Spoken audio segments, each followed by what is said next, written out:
Hey, this is Subspace Transmissions. I'm Tyler. And I'm Cam. And Cam, we just got to watch the second trailer for Star Trek Discovery. We're going to offer our initial takes on this. We've watched it twice so far. I think a couple things jumped out to us, much like the laughter we both expressed as we looked at each other, as we saw the Starfleet Delta emblazoned on a desert landscape as, I guess it was the USS Shenzhou took off. That reminded me a lot of that scene in the 2004 Punisher, where the Punisher explodes all the cars and creates the flaming skull. I think that's what they were going for, a Punisher reference there. Yeah. Cam, what are you feeling right now after seeing this Comic-Con exclusive trailer that we just saw? I'm feeling a tapestry of emotions right now, Tyler. Okay. A lot of them are confusion, but I will say that I feel a lot more confident this time around than I did after the teaser trailer. Okay. The question I keep coming back to is, what is this show about? What is the central conceit behind Star Trek Discovery, Cam? Bueller? Okay. Not a trick question. I'm guessing it's about a conflict between the Federation and the Klingons. What kind of conflict? I don't know. That was my takeaway as well. Personally speaking, and this is no comment on the quality of the trailer or the show as it is, that's not a topic that, grabs me for what I want to see in a Star Trek series, just merely because I've seen so many Klingons before on Star Trek. Yeah. But, and so many great stories already. You know, the Xindi War was what was exciting in Enterprise because I'd never seen the Xindi. I got to learn about a new culture. But I will say, the first time around when I saw those Klingons, I was just, embarrassed and kind of cringed. This time around, the tone of the show feels a little more solidified in this trailer. I get a better sense of what I'm seeing, but I also feel like they're marketing to the non-fans. This is a very action-heavy trailer, and so I feel like I saw a lot of action. How successful do you think this marketing is going to be towards non-fans, though? Do you think non-fans are going to get enough of a sense of what the tone is and what the story is and who the characters are and why we should be invested in them?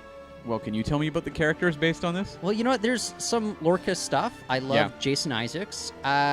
We didn't get to see much Michelle Yeoh or Doug Jones as Saru, as we saw in previous trailers, but we got to see a lot more of Michael Burnham. Mm-hmm. I get a lot more sense of her now as kind of an antagonist, or a protagonist, I should say. Do you know who? Spoiler, Tyler.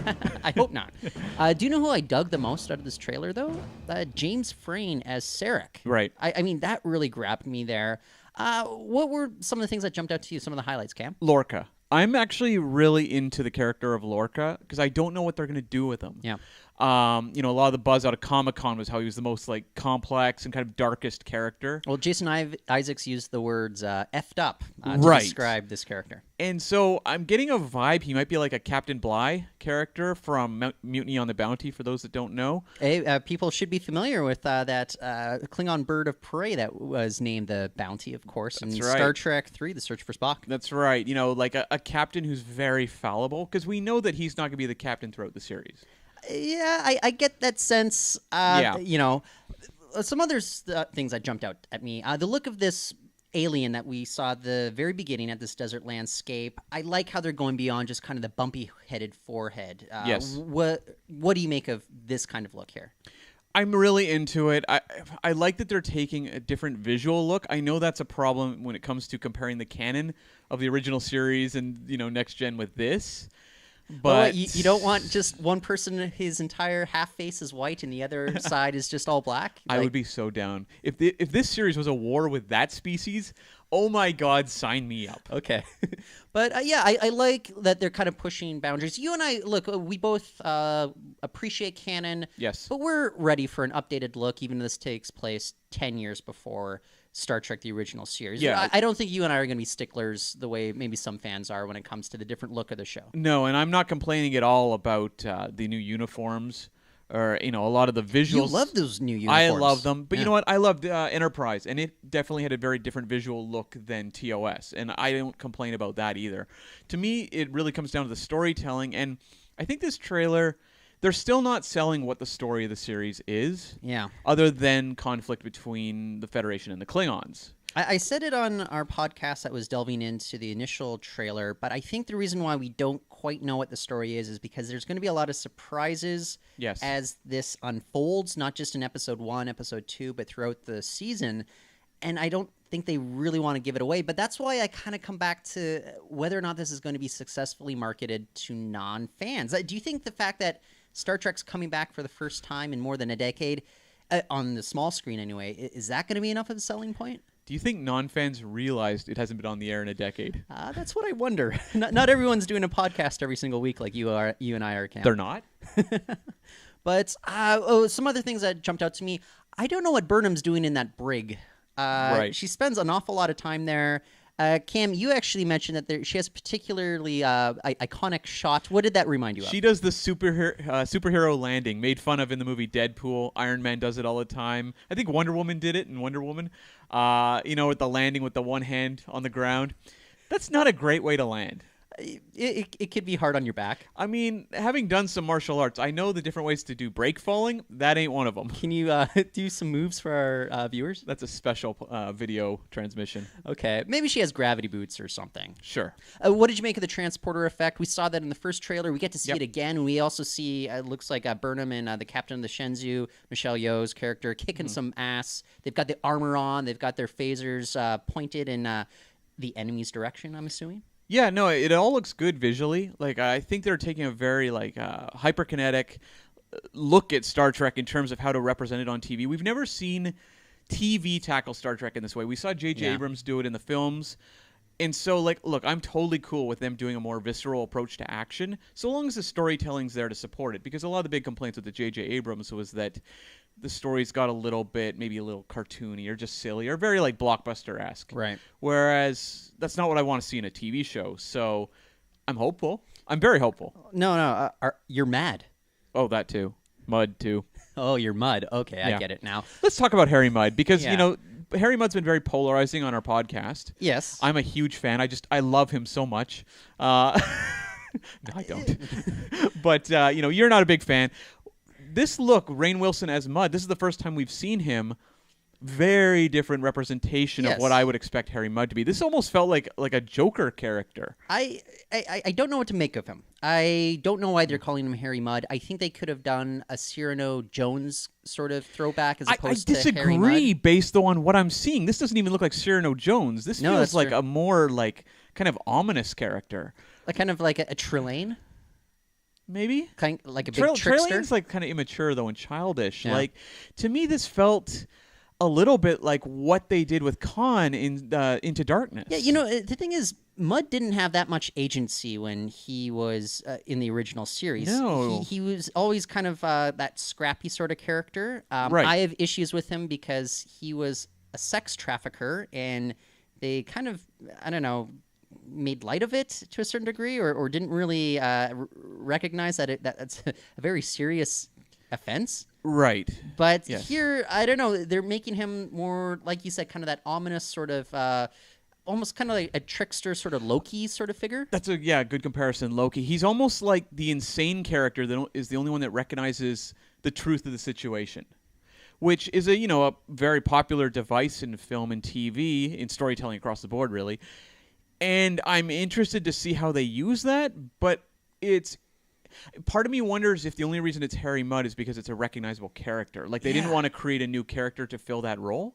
I think that has to be, they figure, hey, it'll be a win for the fans that recognize that character, they dig him. I just don't know if it's going to be a win for this particular fan. Well, he looks very unhinged. Yeah. Whereas, I would never describe Harry Mudd from the original series as unhinged. He's very, blustery and buffoonish. Yeah. He's kind of a joke character. This Harry Mudd doesn't look like the camp factor is particularly high. Okay. Well, Harry Mudd, we're not sold on I'm him. very interested. I'll say that. If they can find a way to justify this sort of representation compared to, the original series, then I'm very curious to see where they go, because I liked where the trailers kind of looked like they were taking Khan for Into Darkness, but I didn't like what they did in the film. If they can do something really interesting with Harry Mudd, then I'm totally on board. Okay. So. Well, we also got to see some more extensive looks of the Shenzhou and a bit of a glimpse of the Discovery. What do you make of these particular ships, Cam, just based on what we saw right now? I'm a lot more, I guess, optimistic about these ships than I know a lot of fans have issues with the designs. I like the way they look in motion. I like seeing them on the screen. They haven't quite hit that iconic feel yet, but that's also going to come from watching the show and what is hopefully an amazing opening credit sequence. Yeah, it's going to be a Faith of the Heart remix. Come on, get on it, Rod Stewart. I can't wait. Yeah, I'm kind of digging the look of the Discovery more and more as I see it. I can't believe we only have just a tiny glimpse of the namesake of the show right now, but I think it looks kind of cool. We're also seeing images popping up this past week from Comic-Con. It looks as if it has like kind of multiple rings involved with the saucer section. Yeah. What do you think of this look of the ship? Like having kind of this core where the bridge would be, a middle ring, and then an outer ring. It sort of brings the whole like question of, a prequel series having a more complex looking ship than the original series.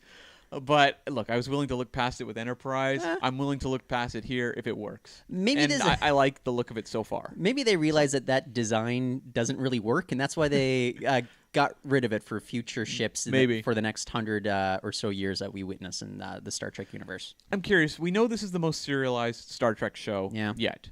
How do you feel if the entire season is a Klingon versus Federation type story? I'm not a fan of that. Yeah. I really love the fact that Star Trek can be anything at any moment. You're tuning in every week. You don't know if you're going to get a lighthearted episode, a very dark episode, a caper, a high-concept sci-fi action hour. This seems... You pointed out at the very beginning, Cam, tone. We're getting a better sense of the tone. I wonder if the tone's not going to change so much week to week, and if it does, I think it might be very jarring for modern TV audiences. Yeah, it feels like a show, judging from this trailer. I don't know how many episodes this encapsulates, but it feels like a show made for the... It could be the teaser. It could be. Act 1 of Episode 1. It feels like a show made for this generation of TV viewers, which is binge watching. Yeah. Which, look, Star Trek has evolved over the years. Next Generation is not like the original series, so maybe we have to be open to the idea of where Star Trek's going, not just, we need to replicate what's been before. So I'm open to it if it's done well. If it's done badly, then it could sink an entire season, as I've said on the podcast. But I'm cautiously optimistic, more so than I was with that first teaser, which had a lot of clunky dialogue. This one does too. The whole up meets down, or up or down, it's like, oh, you but well, they didn't really show a lot of dialogue in this trailer at all, actually. I think there's even less dialogue compared with the first one. Is that a good thing? It makes me scratch my chin a little. Right. So what do you think had the best dialogue out of all the 5 series? Oh, that's an excellent question. I would say Deep Space Nine. Okay, that's actually what I was going to think, because there's so many lines that I think of that Ira Stephen Bears talked about that he just loves. Like it's easy to be a saint when you're living in paradise. Like that's something that really sticks with me. We've discussed on the podcast that great root beer conversation between Garrick and Quark and how that's a comparison for the Federation. I don't know if up meets down, down meets up is right up there. Genius. I'm getting it tattooed right here on my arm in Vegas this summer. Yeah, that's going to be my next... I have like 3 lower back tattoos already. That'll be my next one. So number 4. It's getting crowded down there, people. Yes. Anyway, segue, Cam. Any final thoughts that you have on what this next trailer represents for, I guess, the next couple of weeks before this show actually premieres? This show, to me, this trailer feels like it tells me the show I'm going to be watching in September. When I saw the initial teaser, I felt like I wasn't sure if it was manipulating the footage to make me feel a certain way about it in order to kind of sell it as like blockbuster entertainment. This trailer gives me a better sense of sort of that it's going to be a mix of very modern tech with high drama. Okay. Like it's very much going for kind of operatic drama. And to me, it's all going to come down to the characters. If I like the characters, then I'm going to be on the board for this show. Oh, I'll give it so many free passes if I'm engaged with these characters. They're cool people that I care about and that I'm invested in. But if this is like the adventures of like Mayweather and Chakotay, then, ooh. Okay. Okay. So fair enough. Well, one last thing I'll point out is, what did you think of those shuttle pods that were escaping from the Shenzhou? Is that kind of a sign of things to come? We've seen a lot of Shenzhou in these first 2 trailers. Are we going to be seeing much more of it? I don't think there's any way the Shenzhou makes it through season 1. Yeah. That's okay. my feeling. Okay. That's not a spoiler.